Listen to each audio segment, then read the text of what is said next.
mengamalkan dharma yang telah beliau ketemukan atas permohonan Brahma Sanggapati, beliau menyanggupi dengan mengatakan, terbukalah pintu kehidupan abadi bagi mereka yang mau mendengar dan mempunyai keyakinan.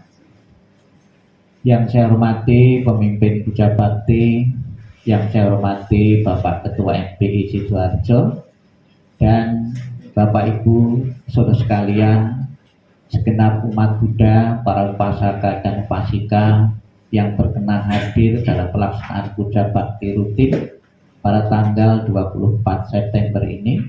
Terimalah salam di dalam Dharma. Namo Sang Hyang Adi Budaya, Namo Buddhaya. Namo Buddhaya. Kembali pada kesempatan minggu ini, setelah Bapak Ibu sekalian minggu yang lalu itu merayakan Katina, ya. Katina kemarin itu Katina Ulambana, itu Katina versi Mahayana, ya. Jadi di saat kita bersama-sama merayakan Katina di dalam tradisi agama Buddha itu ada beberapa versi, ya.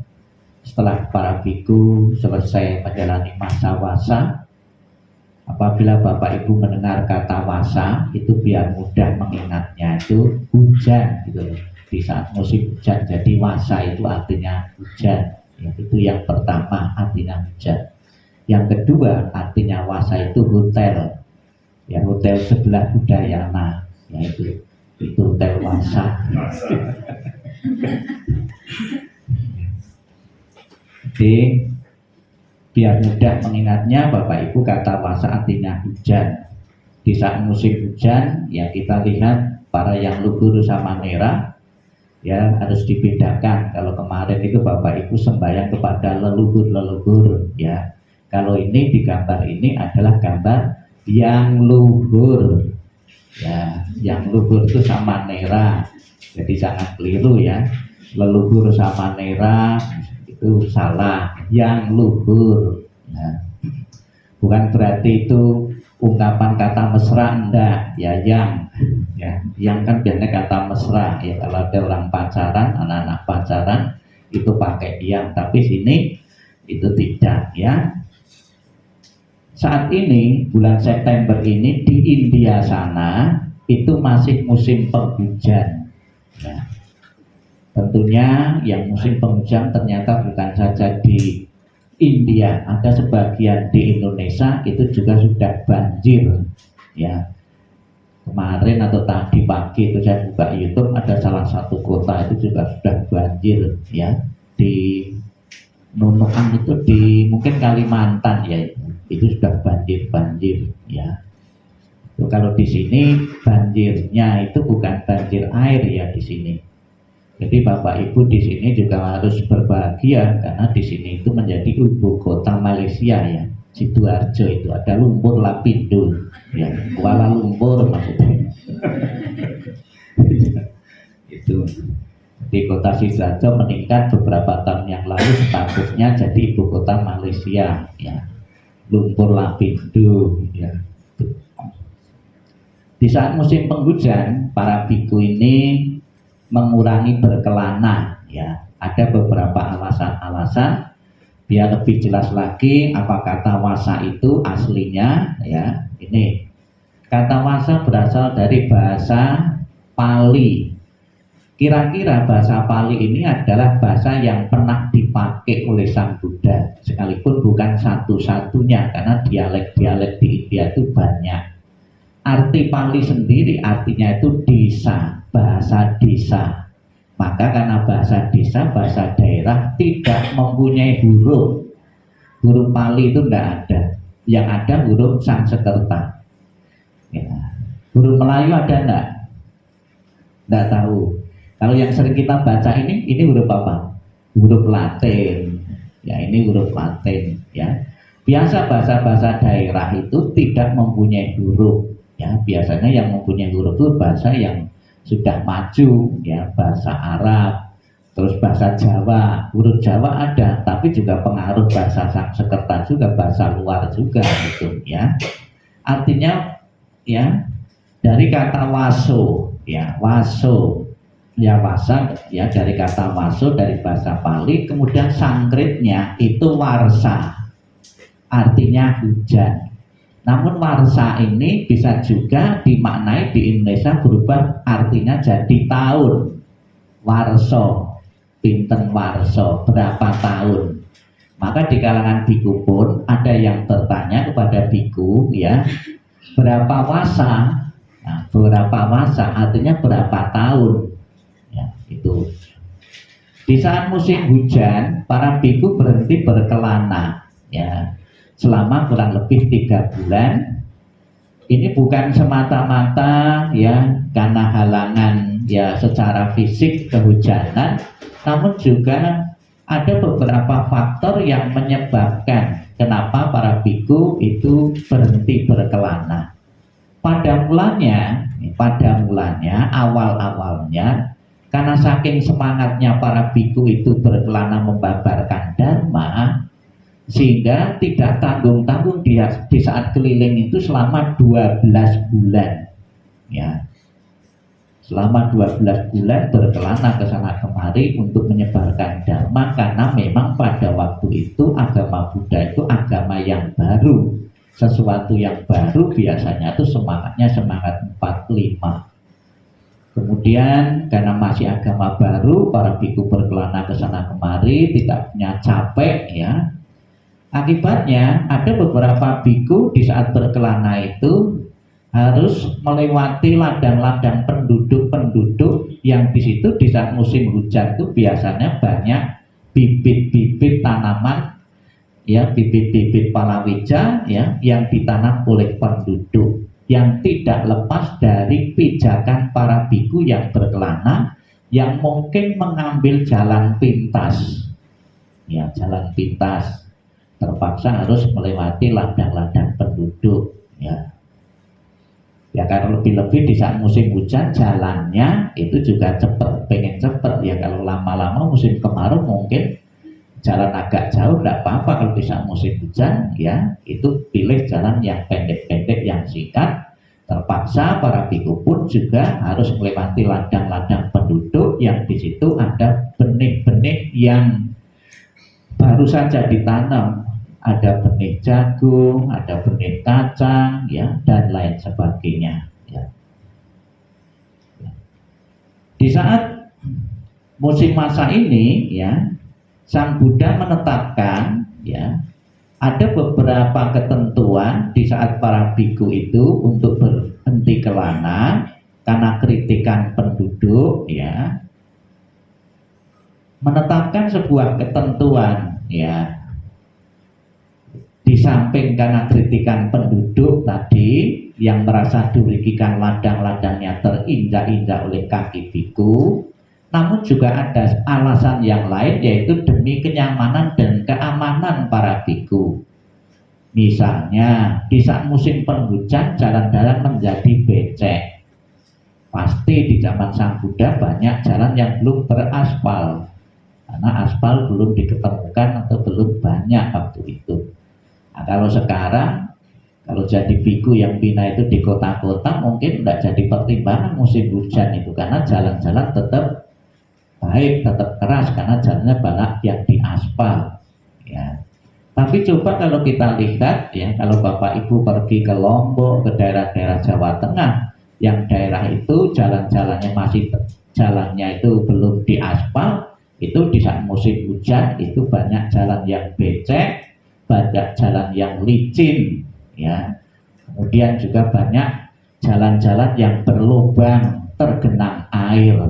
Ini kan menyebabkan para biku mengalami kesulitan-kesulitan. Kalaupun bikunya itu sudah senior, sudah sepuh, juga berbahaya untuk dilaluinya, ya. Maka Sang Buddha menetapkan para biku di saat musim penghujan sedang ditetapkan itu untuk para biku untuk beristirahat, ya, setidak-tidaknya mengurangi aktivitas berkelananya, ya. Jadi di samping alasan ini jalan, namun tentunya semangat itu sekalipun sekarang sudah jalan-jalan becek juga sudah tidak kita temui kalau biku-biku yang di kota. Kesempatan di saat masa-masa ibarat HP, ya ibu, ibarat HP itu suruh ngecas. Jadi bikunya itu dicas ibarat HP itu agar ceramahnya itu menarik dan juga kualitas kehidupan spiritualnya meningkat. Coba Bapak Ibu saudara sekalian mungkin pernah mendengar penceramah itu yang membosankan. Sudah diceritakan kemarin, ceritakan lagi, karena bikunya atau pembicaranya jarang ngecas. Jarang baca, ya, jarang baca. Itu juga pernah saya alami. Saya itu tidak terpikir juga dulu. Akhir-akhir ini saya jadi biku itu biku tutup peti. Ya. Jadi kegiatan saya tiap hari itu di Adi Jasa, di Grand Heaven itu tutup peti. Ya belum ada yang acara buka peti.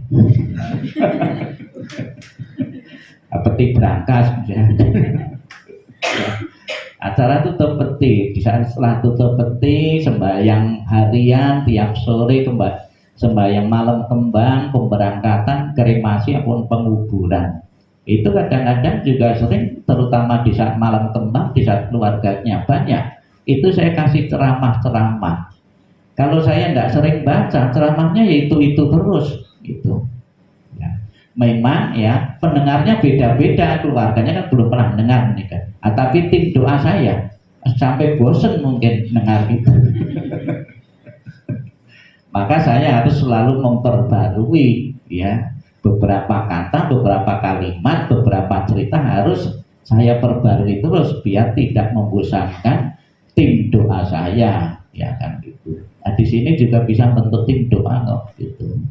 Di sini di Sidoarjo ya, sembahyang orang sakit di rumah sakit, saya juga sering keliling ke rumah sakit. Namun kebanyakan yang saya sembahyangi ya itu setiap saat di beberapa rumah sakit itu tidak berhasil, banyak yang mati. Karena kebanyakan mengundang biku itu setelah di ICU, ya, karena dalam keadaan sekarat gitu, dan orangnya kebanyakan sebagian besar itu sudah usia, ya jarang yang muda-muda itu, ya, kebanyakan ya pasti meninggal atau kebanyakan, ya, ya ada yang muda tapi tidak seberapa, kebanyakan yang tua-tua, ya, kebanyakan tidak sembuh biasanya, meninggal, malah justru malah pindah ke Sukabumi itu. Kalau yang dikubur ya itu. Jadi kesempatan bagi para biku di saat masa-masa beristirahat di wihara atau di pondok itu untuk ngecas, yaitu banyak baca. Sekarang banyak bacanya tidak harus di perpustakaan, justru buku-buku di perpustakaan itu banyak yang berdebu sekarang itu ya, berdebu ya, bacanya lewat HP. Jadi kalau ada beberapa umat dari luar kota itu mau nyumbang buku dhamma, saya persilahkan jangan dalam bentuk buku HP saja, itu lebih praktis. Itu mau buka kitab suci apapun di dalamnya itu ada. Nggak perlu ke perpustakaan, nggak perlu berat-berat bawa, ya itu lebih praktis. Jadi silakan Bapak Ibu tidak harus memaksakan diri beli buku-buku dhamma atau numpuk-numpuk buku dhamma. Saya termasuk biku yang hobi mengumpulkan buku-buku, tapi cuma dikumpulkan toh, ya. Bacanya juga jarang-jarang. Gitu. Bacanya ya pasti lewat HP lebih praktis, ya. Gitu. Hurufnya mau dikecilin, mau dibesarin bisa di HP. Nah, kalau di buku kan nggak bisa, ya. Kecuali ganti kacamata, ya. Ya. Ini jadi pertimbangannya karena faktor jalan dan juga untuk ngecas para biku, ya. Namun di samping membaca, orang hobi membaca itu juga bahaya juga. Di samping matanya cepat rusak, kemudian ada pikiran saya lebih baik, saya lebih pandai daripada yang tidak pernah baca, itu salah juga. Maka ada juga latihan meditasi, itu sarannya kamu kalau mau meditasi jangan banyak baca. Nanti takut ya, merasa dirinya itu lebih baik, lebih pandai. Meditasi salah satunya kan membuang keakuan kan? Jadi di saat meditasi itu mengambil objek satu atau dua objek direnungkan. Kalau terlalu banyak baca, terlalu banyak objek malah bingung nanti. Itu. Jadi ada juga di saat kita di mana kita harus membaca, di saat kita itu harus fokus satu objek, dua objek. Tidak selamanya pengetahuan kebijaksanaan itu diperoleh dari membaca, dari analisa. Apakah Sang Buddha selama 6 tahun itu bawa buku banyak dulu? Kan enggak, meditasi di situ. Namun bukan berarti meditasinya sepenuhnya berasal dari Buddha pribadi, enggak. Sang Buddha kan juga punya guru-guru. Seorang guru itu pasti yang diajar. Sampai sekarang seorang dosen, seorang guru itu yang diajarkan kepada muridnya, kepada mahasiswa, apa yang pernah dibaca, apa yang pernah didengar. Itu pasti pengetahuan itu juga berasal dari yang lain juga. Ya, ini Bapak Ibu gambaran ya, kalau di saat musim penghujan itu jalan-jalan itu pada licin tergenang oleh air ya. Cocoknya seperti ini itu bukan untuk jalan tapi untuk ditanami padi ya, sawah ini jadi sawah jalannya itu ya. Sekalipun para biku pada waktu itu tidak bawa sepeda, tidak bawa kendaraan, pasti kalau jalan seperti ini pasti berisiko, pasti jubahnya juga cepat kotor ya. Saya juga pernah juga ngalami waktu saya tugas di daerah-daerah, kalau jalan kan terlalu jauh, dibonceng pakai sepeda motor, ya kepleset-pleset gini juga pernah ngalami juga. Selama berapa lama ya para biku menjalani masa wasa? Selama kurang lebih 3 bulan ya, 3 bulan ya. Ini jalan yang sudah kering, kemudian para biku ya harus berpindah patah. Jadi para biku untuk menopang kehidupannya itu ada bermacam-macam cara. Salah satunya adalah dengan pergi berpindah patah, mengumpulkan dana makanan dari umat. Nah, saya ingin membetulkan bukan mengemis ya. Memang kata biku itu artinya pengemis, karena itu yang mengatakan orang lain ya. Oh, bikunya bawa patah itu ngemis, nah, artinya pengemis biku itu ya. Tapi arti yang sesungguhnya bukan pengemis, dia menerima dana atau persembahan dari umat. Apa bedanya menerima persembahan dengan hasil mengemis? Beda. Kalau menerima persembahan itu biasanya yang umum makanan yang dipersembahkan itu di atas yang dimakan, setidaknya sebanding dengan apa yang dimakan. Tapi kalau kita ngasih pengemis, biasanya di bawah yang kita makan. Ngasih pengemis itu, ngasih uang pun juga seperti itu, ngasih pengemis itu. Ada yang ketemu pengemis terus ngasih dana 100.000, ada. Tapi ada yang ketemu biku ngasih uang 100.000, kan banyak tuh. Ya. Apa bedanya? Ya bisa sebanding, bisa di atas yang kita pakai. Ya. Itu makanan juga seperti itu. Mungkin makanan-makanan yang hampir kedaluarsa mungkin kasihkan pengemis. Tapi jarang biku itu keracunan makanan gara-gara hasil pindah patah ini ya. Tapi saya pernah, tapi bukan biku yang dikasih, ulambana ya, diumumkan para umat yang mau berdana untuk tahu fakir miskin, untuk mengumpulkan sembako. Ada yang masih ke wihara itu makanan yang hampir kedaluarsa, mie ya.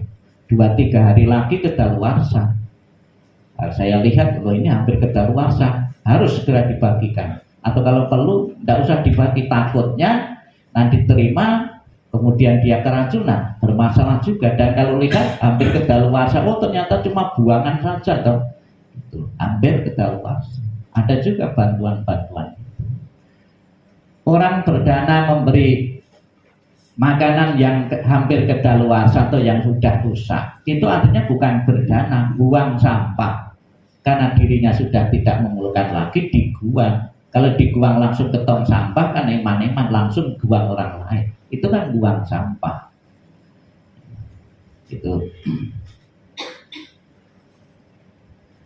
Seperti yang saya ceritakan tadi, jadi para biku ya pada mulanya kenapa di saat masa-masa harus beristirahat, karena ada kritikan dari penduduk yang merasa dirugikan, tanahnya, ladangnya itu terinjak-injak oleh kaki biku yang sedang anjang sana, yang sedang bepergian atau berkelana. Ya, ini gambarannya. Coba kalau zaman Buddha itu juga yang jadi biku kan banyak ya, 9 bulan ya Sang Buddha mencapai penerangan. Di saat Magga Puja itu ada 1250 biku dalam jangka waktu 9 bulan tahun pertama. Itu sudah ada yang jadi biku 1250 biku ya. Bapak Ibu percaya angka itu? Selama 9 bulan bisa menjadikan biku 1250 biku. Nah, pembinaan bertahun-tahun saja di Jawa Timur ini belum ada 5 orang yang jadi biku. Berarti kalau memang itu betul ya, Sang Buddha adalah manusia yang hebat sekali ya. Kemampuannya bisa mengubah para perumah tangga untuk jadi biku. Padahal orang jadi biku itu syarat utama di saat masuk itu tidak boleh mempunyai utang ya. Jadi bukan untuk pelarian. Orang karena banyak tanggungan, banyak masalah terus jadi biku, itu tidak boleh. Karena di saat masuk ditanya, apakah kamu punya utang? Kalau muni bilang punya, tidak boleh. Ada lagi pertanyaannya lagi, apakah kamu manusia? Kalau saya bukan manusia, tidak boleh. Karena pada waktu itu juga ada siluman ya, itu yang mau jadi biku ya. Tuh ya. Ini gambaran para biku di 2 bulan ya setelah penerangan itu Sang Buddha bisa mengumpulkan kurang lebih 60 biku diutus ya untuk siar agama ya.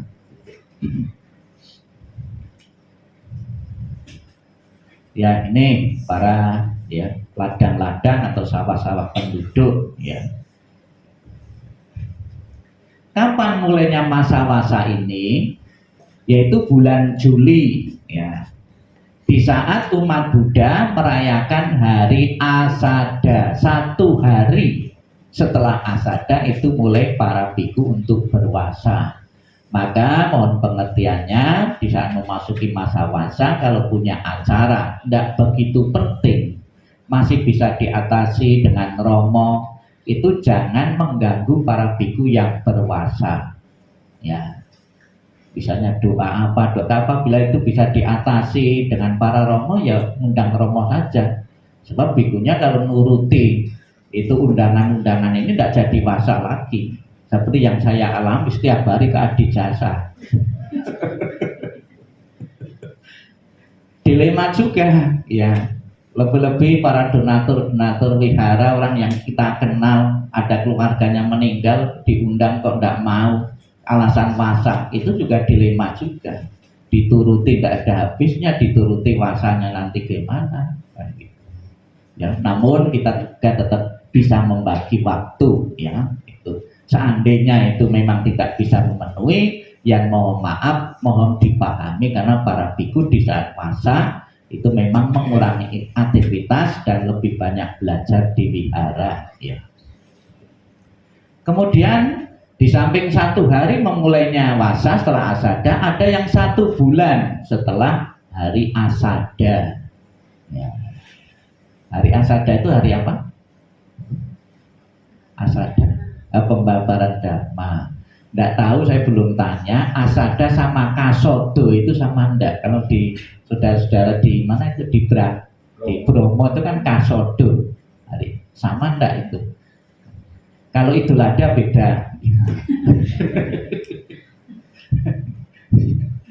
Ya, Idul Adha beda ya. Ya. Sang Buddha menetapkan masa-masa ini ya, ditetapkan oleh Sang Buddha di wihara hutan bambu atau Veluvana dekat Rajagaha. Mohon anak-anak yang sekolah itu juga diingat-ingat ya, itu kadang-kadang di sekolah itu ada tes agama, itu tempat-tempat atau wihara-wihara penting itu ya itu ya. Setelah para biku membacakan patimokkha, ya patimokkha itu peraturan-peraturan bagi para biku ya, dibacanya tanggal 15 ya itu setelah memulai masa wasa ya. Ini para biku. Kemudian para biku selama menjalani wasa dia mengambil tekad mau belajar selama di pondoknya, ada yang mengambil tekad, ada yang tidak ya. Aktivitas para biku selama wasa ya, selama menjalani masa wasa para biku harus menetap di tempat yang terlindung, mempunyai pondok, mempunyai tempat tinggal. Pondoknya itu, rumahnya itu mempunyai pintu yang bisa dibuka dan ditutup ya. Pernah kejadian bikunya sudah keluar mau nutup nggak bisa, padahal di situ ada barang yang berharga misalnya saja. Kalau mau tak tinggal ya enggak saya kunci, menyuri yang nyuri kitab suci tak masalah. Ya adanya kan kitab suci atau di pondok itu adanya parita. Nah, syukur kalau pencuri mau membaca parita gitu ya. Harus mempunyai pintu yang bisa dibuka dan ditutup ya, dengan harapan misalnya saja pada malam hari ada binatang-binatang yang bahaya ya, ada orang-orang yang jahat mempunyai etikat jahat ya, itu bisa terlindungi ya. Itu kalau mempunyai pintu yang bisa dibuka dan ditutup ya. Kemudian yang kedua aktivitasnya itu tidak boleh di saat musim penghujan. Itu para biku tinggal di dalam kuburan.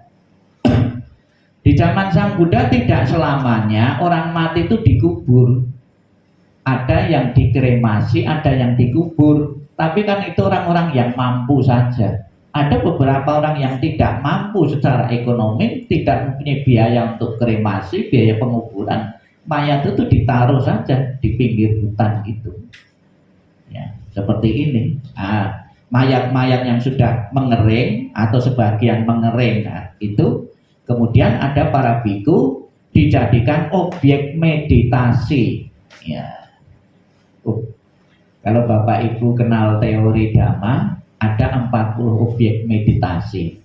Di antara 40 itu ada 10 objek meditasi yang berkaitan dengan mayat ya.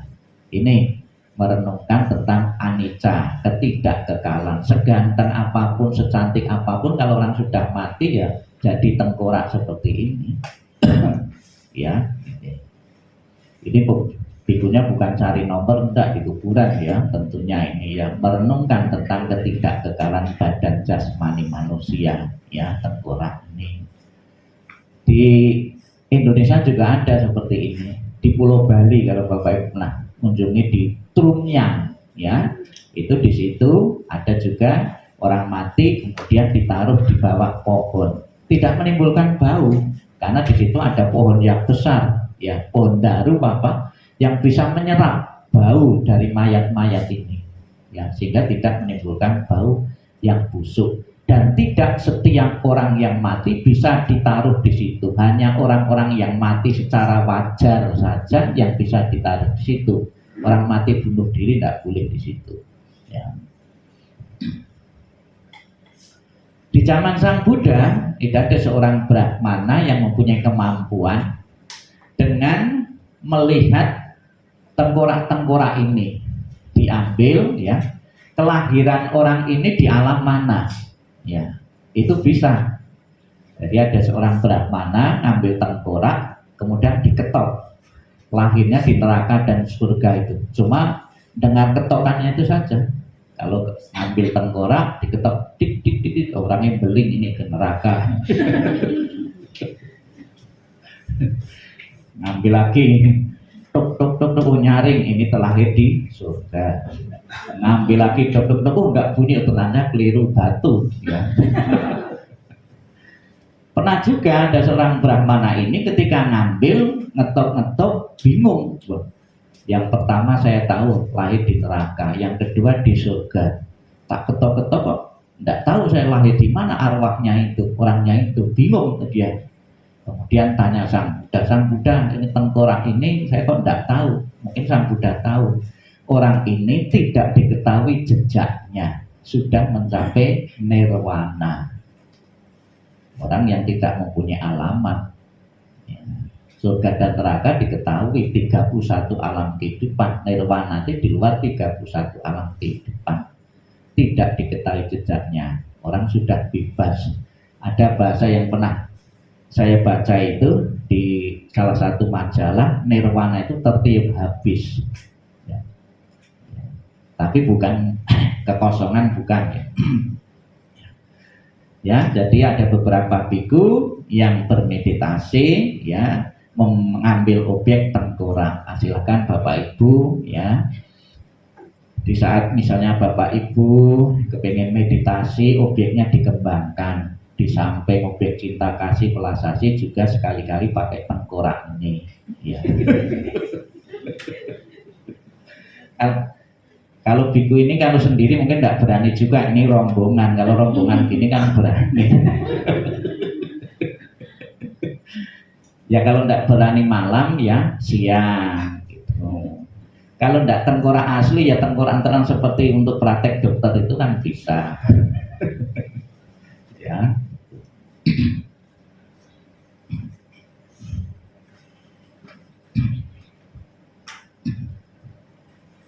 Itu kita lihat para biku ya, sebuah pelajaran bagi kita. Jadi meditasi itu tidak boleh bungkuk, tegak lurus toh.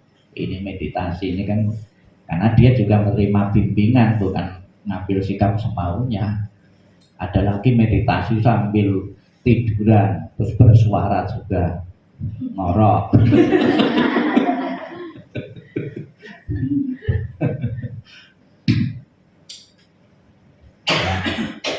Yang ketiga, para biku tidak diperkenankan untuk tinggal di areal terbuka karena musim hujan. Bisa kita bayangkan di saat musim hujan ya kena angin, kena hujan, bantainya cepat masuk angin. Jangan pergi kemana-mana sebab saya akan kembali setelah selingan yang satu ini, ya.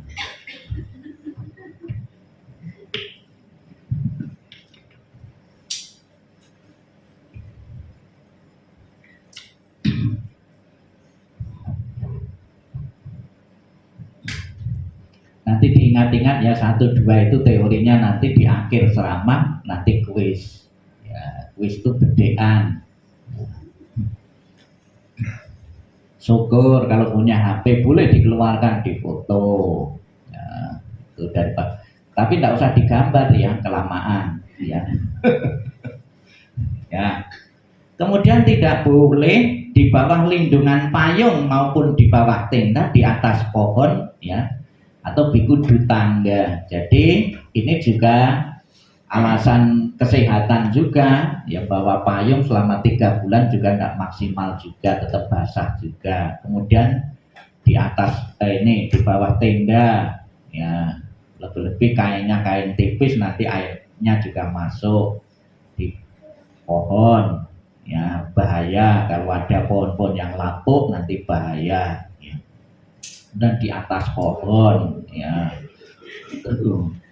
ada rumah di atas pohon itu di Papua. Saya dulu pernah tugas di Papua, memang ada di atas pohon.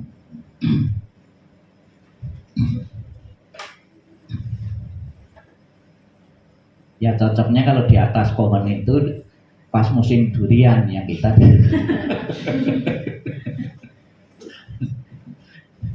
sambil jaga nanti rebutan dengan tupai ya duriannya.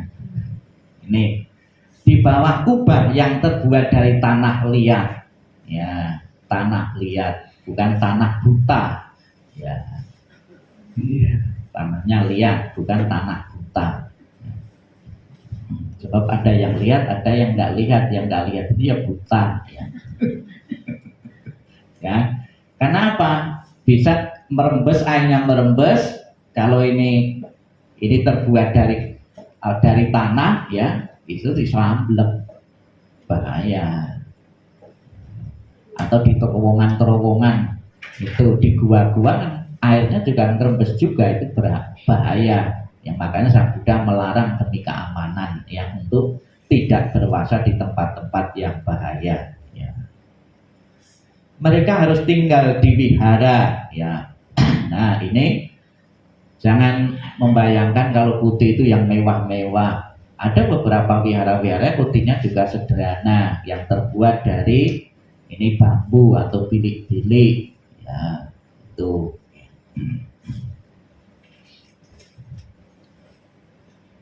Jadi kuti itu berbeda dengan kamar-kamar seperti hotel. Kalau kamar-kamar di hotel itu kan dalamnya ada WC-nya. Kalau di kuti itu tidak ada WC-nya. Kalau Bapak Ibu pernah latihan meditasi di tempat Bante Almarhum Bante Sodabumi, itu tiang pondok-pondok itu tidak ada WC-nya. Ya WC-nya satu saja, harus jalan. Biar tidak jalan wirawiri di situ ditakut-takuti dengan anjing.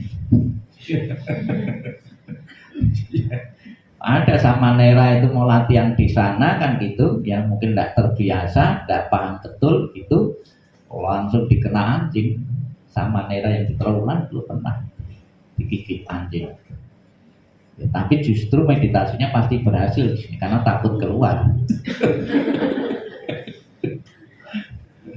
Orang Monor itu juga pernah ya meditasi di sana ya. Orang-orang yang dekat sini saja malah jarang, malah dari Jakarta, dari Bandung itu ada yang rutin ke sana gitu, meditasi. Ya. Jadi sebelum menetap satu tempat harus membuat tekad ya, saya tidak akan bangun, tidak akan meninggalkan tempat puasa ya. Ada yang tidak membuat tekad ya. Masa-masa bagi para biku betul-betul di zaman Sang Buddha ditaati tidak boleh bepergian ya. Tapi kalau sekarang kan banyak alasan ya, mau kemana kan. Tingkat ya tekadnya beda biku zaman dulu dengan zaman sekarang itu ya itu ya. Itu. Kemudian juga tekun mengembangkan meditasi baik pakai samanta bawana maupun vipassana bawana. Samanta bawana apa kalau di Indonesia kan? Samanta. Oh itu mantra untuk mengundang dewa. Samanta ketenangan ya dan pandangan terang ya, samanta bawana dan vipassana ya. Atau ketenangan. Ini para biku berpuasa.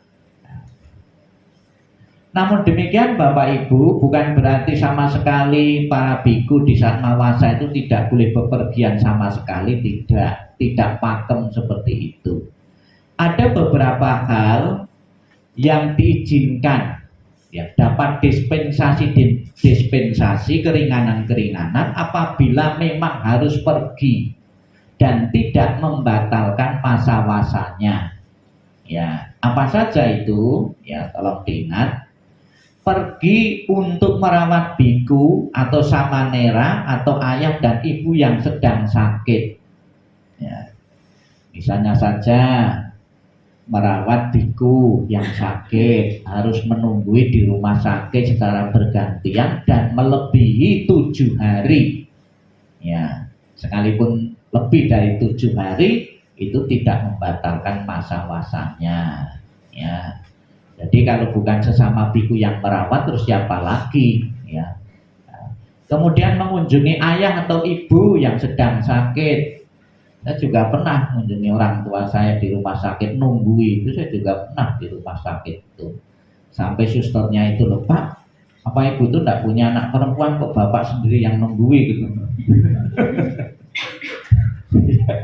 Punya, ini sedang gantian, saya bilang gitu ya, nunggu ibu saya berbahagia punya orang tua sampai sekarang masih ini umur 91 tahun ya.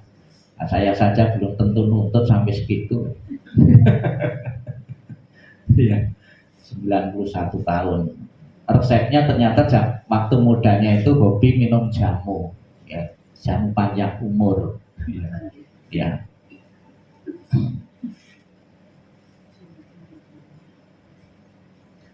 Ya, mengunjungi biku yang sedang sakit itu diperkenankan sekalipun melebihi 7 hari selama ya. Ini gambar ini adalah Sang Buddha sedang merawat biku Tesa. Ya, biku Tesa itu sakitnya itu badannya penuh borok, menimbulkan bau yang tidak sedap. Karena tidak ada yang merawat, sehingga biku ini berak pun juga di kamar ini, sehingga menimbulkan bau yang tidak sedap dan tidak dipedulikan oleh biku-biku yang lain. Ya, maka dengan penuh keprihatinan Sang Buddha merawat sendiri, menghangati air kemudian untuk mandi, ya biku ini untuk nyekok. Ya. Kemudian Sang Buddha berpesan, ya barang siapa merawat orang sakit seperti merawat diriku. Jadi kalau kita memberikan perhatian kepada orang lain, kita juga seolah-olah itu bakti kepada Sang Buddha. Ya. Demikian pula Bapak Ibu, pesan moral ini juga berguna bagi kita semua. Jangan seolah-olah kalau di depan altar Buddha itu jadi semuji gitu loh. Sementara kita lihat lingkungan sekitar kita, saudara kita di jalanan tidak peduli. Mempedulikan mereka juga kita berbakti kepada Buddha juga. Ya. Nih, para biku menengok orang tua atau yang sedang sakit, ya. Terus pergi untuk menasihati biku atau samanera yang ingin lepas jubah. Tentunya lepas jubahnya bukan karena faktor mau mandi, ya lepas jubah untuk selamanya. Memang setiap hari lepas jubah juga kalau mau mandi, tapi untuk selamanya. Namun saya juga berharap kepada Bapak Ibu, kalau ada biku yang lepas jubah, jangan sinis atau menganggap biku yang telah gagal. Biku itu mempunyai kesempatan selama hidupnya jadi biku 7 kali. Keluar masuk 7 kali. Kenapa sampai 7? Karena di saat ke-7 itu bisa mencapai kesucian. Di zaman Sang Buddha ada biku keluar masuk, di pas ke-7-nya bisa mencapai kesucian. Dan keluarnya juga bukan melakukan pelanggaran yang berat. Ada 4 pelanggaran yang berat, ya. Tuh, jadi boleh menasihati pergi biku yang ingin lepas jubah, sebab sayang sekali. Kadang-kadang biku itu juga mengalami puber juga. Ya. Ya. Iya, lebih-lebih yang belum pernah nikah itu kan penasaran. Ada beberapa biku yang boleh katakan di awal semangat sekali, ketika di tengah-tengah goyah juga. Ya. Ada alasannya itu mau merawat orang tua, tapi ternyata bukan merawat orang tua, merawat anak orang lain.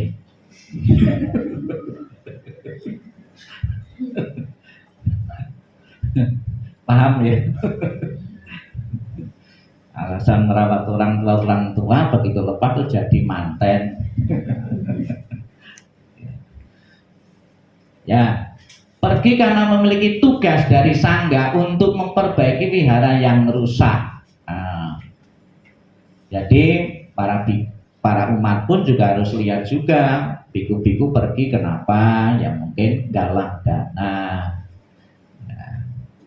Jadi kalau para umat itu galang dana itu kan pakai proposal biasanya, ya, pakai proposal ke sana kemari, ke toko-toko, rumah-rumah umat. Nah, para biku tidak perlu proposal, jubahnya itu kadang-kadang sudah sebagai proposal juga. Proposal berjalan.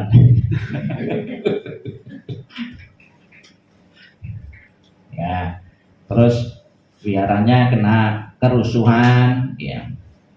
Terus pergi untuk menasihati undangan orang-orang yang ingin melakukan perbuatan baik kepada sangga, sehingga orang-orang tersebut dapat memiliki keyakinan yang kuat, ya. Jadi bisa pergi ke luar kota, mungkin ada orang yang mau wisudi, mau jadi umat Buddha, ya. Kapan hari saya kan sudah lama YouTube, ya. Saya upload YouTube itu, ya. Ada beberapa YouTube itu di saat saya wisudi, ya, di saat wisudi sengaja saya YouTube, ya, kemudian saya share. Ada beberapa yang tertarik tentang agama Buddha. Dari Blitar, kemudian dari Lampung, dari Lombok itu tertarik ingin menjadi umat Buddha. Ini bisa pergi ke tempat itu untuk wisudi, ya. menambah umat. Jadi pengaruhnya medsos itu juga luar biasa, ternyata bisa menambah umat-umat yang tadinya belum mengenal agama Buddha menjadi umat Buddha. Jadi di sini nanti ada yang mau wisudi nanti ini tadi yang belum mendapat kartu wisudi silakan nanti ada kesempatan saya layani wisudi ya. Terus nanti saya bawa petugasnya yang bikin wisudi ini Masudi ini. Jadi Bapak Ibu kalau sudah dapat wisudi itu seolah-olah itu dapat tiket ke surga. Ya.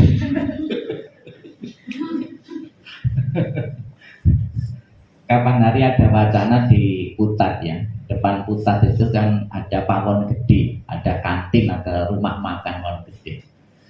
Umat Buddha yang ke situ, yang punya kartu wisudi didiskon 10%. Nah, tapi kalau dari sini rugi ya, jaraknya ke sana berapa? Ya, itu silakan nanti yang belum punya ya kartu wisudi nanti akan saya layani di sini ya. Biasanya kalau saya wisudi itu tidak sulit-sulit.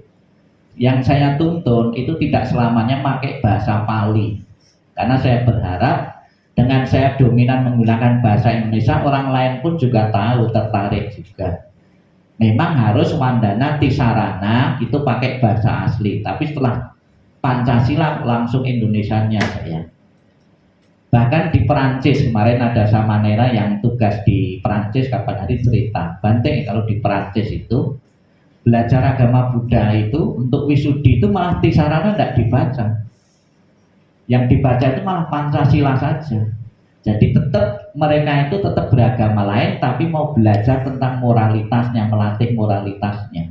Jangan sampai menganggap kalau sudah Tisarana itu terus anggapannya kan pindah agama, menghalangi untuk melatih moralitas. Jadi malah Pancasila saja yang ditekankan itu, bukan Tisarana. Ada lagi yang mau ringannya ya. Pancasila, saya pernah menulis salah satu wihara. Pancasila itu di satu Jabati tidak dibaca secara utuh 5 sila, hanya 4 saja yang dibaca. Takut menyinggung orang-orang yang masih hobi minum-minuman. Salah satu daerah di Jawa Tengah dulu pernah membina, itu kalau pas Pancasila itu yang dibaca cuma sila ke-4 saja, sila ke-5 tidak dibaca. Karena di situ sering ada tayub gitu kan, biasanya minum-minum mantap. Takut nanti gara-gara sering kebaktian baca itu tidak mau datang lagi karena dia belum berani meninggalkan. Ini kebijakan lokal ya. Apakah dengan membaca lengkap terus juga lengkap juga prakteknya atau taatnya? Kan belum tentu juga. Ya, ini. Kemudian juga Bapak Ibu ada beberapa alasan-alasan yang lain juga ya kenapa para biku ya boleh meninggalkan wasanya ya tanpa harus membatalkan. Di tempat wasanya itu para biku diganggu oleh hewan-hewan liar, perampok atau makhluk halus. Ya tentunya halus ya, bukan makhluk kasar, halus tidak bisa dilihat ya. Ini hewan-hewan diganggu perampok. Di situ keadaannya tidak aman, rusuh. Demi keselamatan para biku boleh meninggalkan tempat itu. Banyak perampokan di situ. Boleh demi keamanan ya. Diganggu binatang buas ya. Buas, harimau. Kemudian diganggu binatang bahaya, kalajengking, banyak kalajengking. Terus makhluk halus ya ini apa tidak takut kamu malam-malam didatangi seperti ini. Sekalipun sudah berlindung kepada Buddha Dharma Sangha, mantap sekali kalau malam-malam didatangi gini ya pasti ya. Ada juga bikunya gemuk ya itu kalau tidur di Kuti di Kalimantan itu suruh nemani itu tidak berani dia sendirian itu ya, dia dapat cerita-cerita gitu. Terus saya untuk menguatkan mereka, tidak mungkin kamu itu akan dibawa oleh hantu, oleh setan. Badan besar sekali, berat badannya. Pasti akan cari yang kecil-kecil. Ya, tempat tempat tinggal para biku terbakar atau tenggelam karena banjir, boleh meninggalkan tempat puasanya karena tidak tinggal di mana lagi kalau sudah terbakar atau banjir. Ya, saya juga pernah mengalami di Kalimantan kebanjiran ini. Ya. Para penyokong kebutuhan umat meninggalkan tempat, ya, atau sulit mengumpulkan dana makanan atau eksodus, pindah tempat. Para biku kan tidak mungkin mau puasa terus di situ 1 hari 2 hari kuat. Nah, coba kalau berbulan-bulan kan tidak kuat juga, terpaksa juga harus pergi juga. Ya. Kemudian di situ ada bahaya kekeringan, kekurangan makanan. Ya, itu boleh mencari tempat yang subur, yang makmur. Ya. Di situ kurang obat-obatan. Ya, di situ tidak ada dokter. Seandainya sakit boleh meninggalkan tempat, mencari tempat yang sekiranya memungkinkan untuk berobat. Ya. Ada penyakit menular, di situ ada virus, ya boleh meninggalkan tempat demi keamanan para biku. Kemudian melihat harta yang menggoda, terbalik dengan para umat ini, justru ada harta yang menggoda kan lebih senang, ya kalau biku malah tidak senang. Karena gangguan meditasinya yang terbayang harta yang menggoda. Terus bahaya perpecahan biku, ya salah satu atau salah dua suruh pindah demi kedamaian di situ. Ada umat yang menggoda, itu bisa meninggalkan tempat puasanya. Kalau zaman dulu wanita menggoda biku mungkin datang ke wihara, datang ke pondok atau ke kuti. Kalau sekarang pakai SMS atau WA, ya ada wanita yang menggoda. Ya, itulah Bapak Ibu beberapa hal yang terkait dengan masa-masa pantangan maupun hal-hal yang perlu dilakukan oleh para biku. Semoga pengetahuan ini menambah pengertian wawasan Bapak Ibu sekalian untuk mendukung para biku yang berpuasa demi keberhasilan bersama, keberhasilan para biku dan para umat yang sedang dibina. Sabi Sata Bawantu Sukitata, semoga semua makhluk hidup berbahagia dan sejahtera. Sadu, sadu, sadu.